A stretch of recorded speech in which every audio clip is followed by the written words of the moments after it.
Hello, prospective clients. If you are watching this video, it's because you are in the market considering hiring the services of interpreters for a remote simultaneous interpreting assignment. And maybe you are looking for interpreters now because last year you did not hold any conferences or any events because you were hoping that the pandemic would not be as bad as it turned out to be. And now that you see that this is a long-term situation, you have decided to hold certain events online, and for that you need remote simultaneous interpreting services. Or maybe you already held some of these events last year, but you were not quite satisfied with the service that you received. Maybe the interpretation was not as great as you expected, or maybe there were some other circumstances that were not of your liking. Or there's a third possibility, that perhaps you consider that it was too costly the last time you did it, because after the event you came to realize that you had paid for certain services, bells or whistles, so to speak, that you really did not need, but that anyway you had to pay for. My suggestion and advice to you at this time is that the first thing you need to do is that you need to talk to a professional, experienced conference interpreter that will guide you through the process. You need to talk to somebody that has experience as conference interpreter, that will listen to your needs, that will listen to the type of event that you have in mind, that will ask you all the right questions, and then will help you arrive to the most appropriate conclusion to have the best possible event, meeting, conference for you. To do this, you need to discuss it with one of these interpreters because they have no special agenda. Their only goal, their only interest is for your event to be successful and for you to get what you really need, a tailor-made solution. Of course, you can also talk to an agency, but the agency will have some other interests in mind because they are the middle person. Or you could talk to a dedicated platform, but if you're like me, you will soon realize that their job, their goal is to sell you the idea that their platform and the package that they provide is what you need. And in my case, when I do that, I feel kind of like when you go to the car dealership and you feel like you can't get out of there unless you buy a car with them, even if you have not made up your mind, or if you have decided that you don't want a car with them. So the main thing for you to do is to talk to somebody that will listen to you, that knows what to tell you because they've been there, because they've done that, and they will present you with all the right options because your meeting is the most important thing to them. This kind of interpreter, if you talk to them, will tell you when an event must be live in person because that's much better for you than to hold it at a distance. Of course, this is going to be after the pandemic is over, but there will be certain events that it's better for you to hold in person. For example, if your event is a conference for your sales force where you reward people with a nice trip to Hawaii or to some other destination where you're going to give them some prizes if they met certain sales goals, well, in that case, you cannot provide the same experience if you do it at a distance. So the interpreter will tell you this kind of event must be held in person. It's hard for me to think that the first week of the opening session of the General Assembly of the United Nations in September in New York City would have the same effect if it's held year after year at a distance instead of in person. But then these interpreters will also advise to you when it is appropriate for you to have a distance event and the kind of platform that you must use. If the event is of such characteristics that the best thing for you, cost-wise and because it meets your needs, is to do it at a distance, but using a non-dedicated platform like Zoom or perhaps BlueJeans or WebEx or Microsoft Teams, this interpreting consultant will let you know. If you have, let's say, a small event with not a lot of people in attendance that will be in 2 or maybe 3 languages, maybe Zoom is the right option for you and you don't need to spend that much money. But at the same time, these consulting interpreters will be honest enough to let you know when the best option, the must have for you, is to do it through a dedicated platform. Maybe because your event is multilingual, you have 6, 7, 8 different languages that are required. Maybe because of the amount of participants at the conference, the location of them, etc. So you can make sure that if the interpreter is suggesting or recommending one of these dedicated platforms, which are costly, it is because that's in your best interest. That's what you need to do. But even in that case, the interpreter will be able to advise you in certain other situations. For example, maybe after the pandemic is over, the solution for you is not really in person, but it's not really distance interpreting either.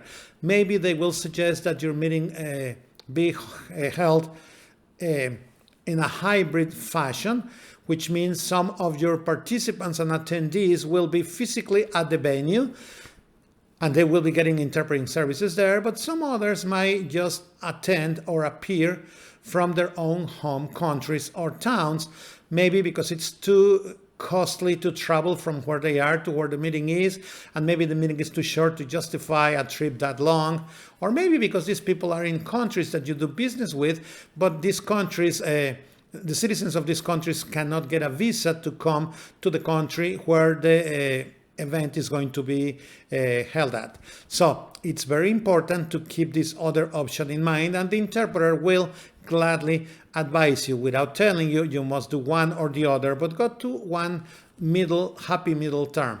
And maybe sometimes we'll also advise you of some other events when sometimes for the totality of the event, a non-dedicated interpreting platform makes sense, and for the main event, you need the dedicated platform.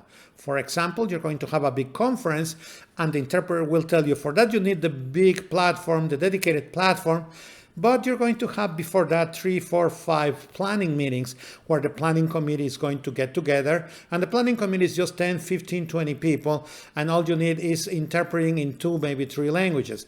In that case, you will be probably suggested that you use Zoom or some other non-dedicated platform for that. You will save costs because the interpreter will recommend what is the best thing for you, not for anybody else.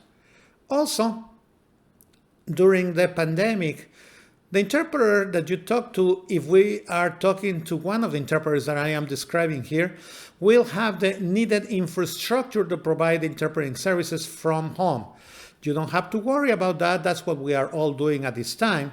But the same interpreter will also be honest enough to tell you that once that the pandemic is over, and in the parts of the world where people are allowed to do business already outside their homes, that the best option for you, even when doing distance interpreting, is not getting the interpretation services from the interpreter's home, but from what we call a hub.